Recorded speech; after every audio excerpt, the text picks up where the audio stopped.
Welcome into the WTOL 11's studio. Thank you all for joining us. However you may be joining us, I am Tyler Seggerman. Pleased to be joined by one of the GOATs in football history, not only men and women, but just in Toledo in general, Linda Jefferson. And Linda, we'll start, obviously, it's National Women's History Month. What do you reflect most upon when playing women's football and just kind of what you were able to do during that time? Well, you know, what I reflect on was that, and I didn't realize it until after I had played, that we were the greatest of the great. And we had the best family-oriented football team. We had the best coaches. And still today, you know, we still get together once a month for breakfast. It's been a long time coming. It's been 50 years. I think I walked out on a football field right after my graduation at 18. And we didn't have the sponsorship and things that the women have today. But I know that it's 3 divisions, it's over 60 women teams, and that's a big step up from when we were playing, and I think we only had maybe 8. You know, they talk about, you know, cracking the glass ceiling. We cracked it. And now, hopefully, the women that's coming up now can bust it wide open. You know, we've had, back in the 70s, we didn't have, I know they didn't have Title IX. They did have it, but it was after me. Mm-hmm. And my idol as a female athlete was Thea Gibson. And I always say that I stepped on her shoulders, and these young girls today that are athletes are stepping on mine. I said 30 years ago, oh no, 40 years ago, that women will be making millions in athletics, and that's what they're doing. They are making millions. Absolutely. Before we get into your game and what the women's game looks like right now, I do want to mention to people that this is the 50th anniversary of the National Women's Football League. And in honor of that, they're actually, you have the shirt on right here, they're actually partnering with an apparel company to help portray that. Talk about the shirt and talk about just honoring 50 years for the NWS, what is it? NWFL. Yep. Thank you. Well, it's been 50 years, and I'm so glad that, you know, that people still recognize us. They still see us as a winningest team. And for 50 years, we could still say that we were the greatest of the greatest. Nobody has ever surpassed what we've done, and no one will ever will.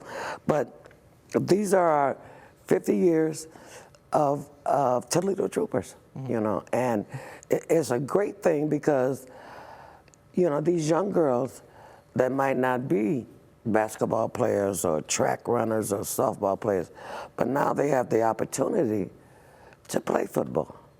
I mean, over 60 women's teams in the country, 3 different divisions. You might not be the best of the best. To get to that, you know, that Division I, but at least you can start off somewhere. And my thing is that don't let anyone tell you what you can't do. Absolutely. You mentioned, sorry. You have to believe it to achieve it. Absolutely. Well, you mentioned cracking the glass ceiling when you were playing. We cracked it. When you were playing, and back in, you know, when you started playing football, did you ever envision the sport of women's football to grow to this type of magnitude? Yes. Okay. But, you know, I know it was going to take some time. Right now, it's still not where I think it should be.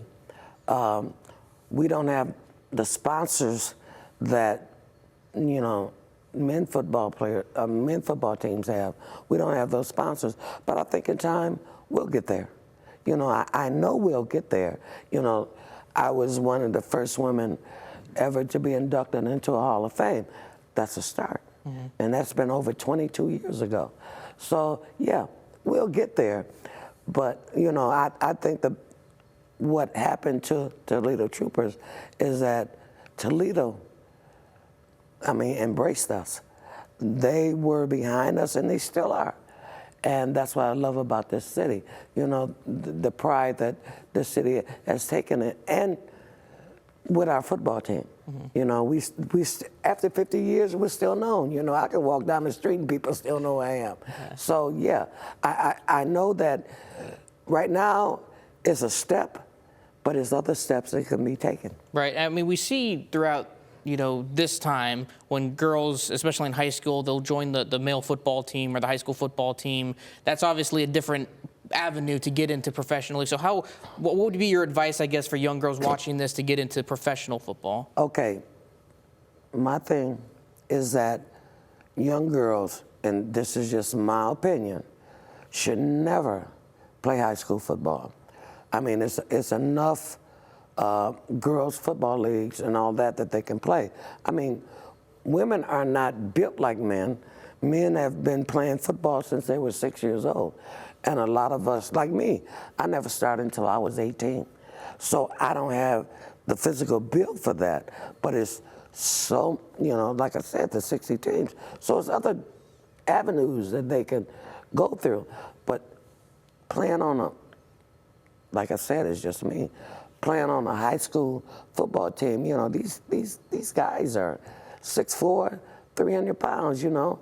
Women are, what, 5'10", 200, and we don't have that physical strength that the young guys have.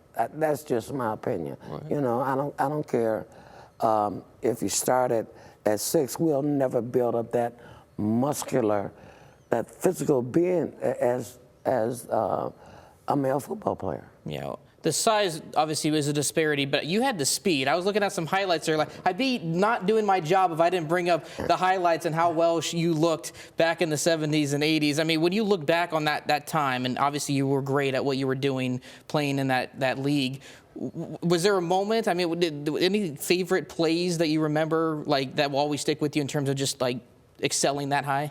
My first football game, first play on my first football game, the girl that asked me to play football, we were on a kickoff, and she ran into me and knocked my breath off, knocked my wind out.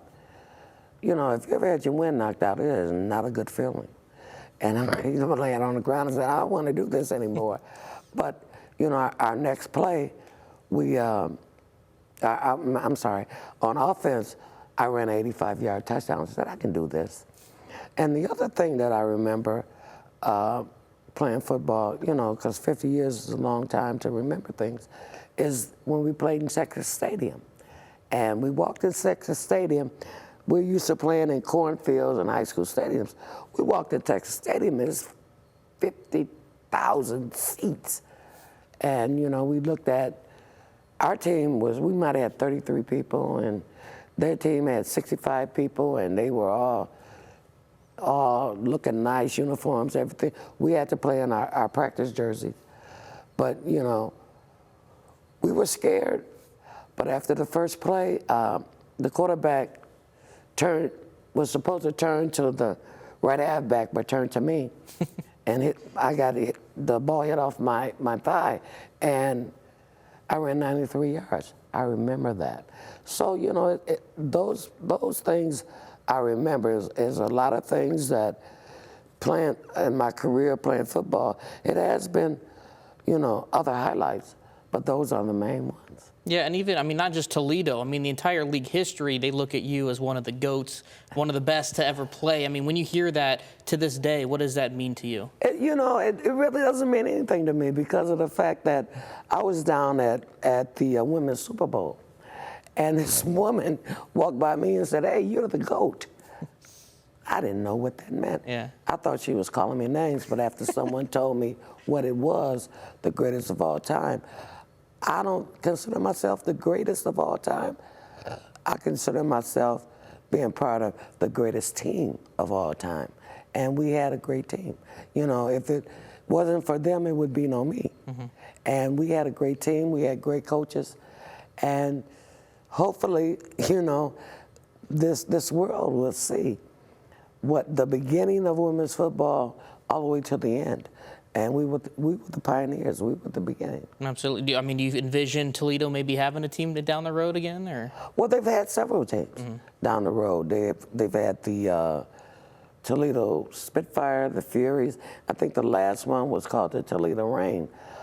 But I don't think that they would ever surpass what we did as troopers because of the fact we had the best coaches in the world. They didn't treat us like delicate women. They treated us like football players. You know, I was a couple times that I was going to quit. You know, my coach, when I first started, Bill Stout, I wanted to play, you know, wide receiver. I didn't want to get hit or none of that. But after about maybe 2 weeks, he moved me into the backfield and he called me a scat back. I didn't know what that meant. You know, I thought he was calling me names. But after I got back there and I realized what he's seen and I realized the offensive line that I had, I'll be anything you want as long as I get by you. Right. You know? I was because you mentioned, you know, initially you're like, okay, maybe this isn't for me. How did you even get into football? Well, you know, I'm gonna tell you this. I graduated from high school in 1972. In 1971, the team was established, but my mom said I couldn't play. You know, I was still in high school. In 1972, I was graduated from high school, and one of the girls I played softball said, "Linda, you should come out for the team." And I said, "Okay, I'm gonna try it out." Didn't let my mom know. And I went out for the team. The first 4 games, my mother never seen me play because she thought I was gonna get hurt. But after she came out to see that 5th game, she never missed a game after that. She went to every game I've ever played. And my mom was my biggest fan, you know.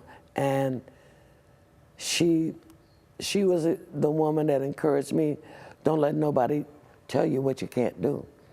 And if that's what you want to do, and like I tell young girls, if you want to be a football player, be a football player, you know. Don't let nobody tell you what you can't do. Absolutely. What's life like now for Linda Jefferson? What are you up to now? I'm retired. Okay. I'm living the life of Raleigh. You know, every day to me is a Saturday, you know, because I don't have to report to anybody. But I'm getting kind of bored, you know, after, you know, being so active, working with kids for 35 years and being active. You know, I said, I can't wait till I retire. But now that I have, I'm bored. Well, you mentioned you obviously still get to do breakfast and stuff with former players, former teammates. Once a month, we get together and have breakfast. Where, you know, want to share where, maybe? Mama's Kitchen. Mama's Kitchen. There's a plug right there. Right. Yeah. We get together and, you know, it's a family. When we played, it was a family, and it's still a family. You know, it's like a lot of, you know, we've lost a lot of them, but we still see a lot of them. You know what I'm saying? And it's a good thing. Absolutely. Well, it's certainly a pleasure to share this opportunity, share this experience with you. Again, obviously, I know you're looked at, maybe you don't look at yourself as it, but obviously one of the greats for the sport, and obviously seeing it grow to where it is today is just certainly amazing, and obviously look forward to seeing what it could become in the future. It's going to be, but, you know, the biggest thing is getting the sponsors, you know. You know, you've got all these in NFL teams that have millions, but the society has to get past that women can play football, and we're good at what we do. Absolutely. And before we end this segment, I do want to ask, because obviously, I think in 2028, the Olympics is going to allow women's flag football to start. Do you feel like they should just get rid of the flags and make it pads like you did back in the day, or start off with flag football? Whatever it takes. The beginning is a beginning. If it takes for flag to get to tackle, then let's start at flag. You know, and maybe in 2032 they might have tackle, but long as society sees that women can play, and if that's a start, let it go. Yeah. Prime example right here, ladies and gentlemen. Women cannot play football. Again, Linda Jefferson joining me. Thank you, Linda. Appreciate the time. That'll do it for us here in the studio.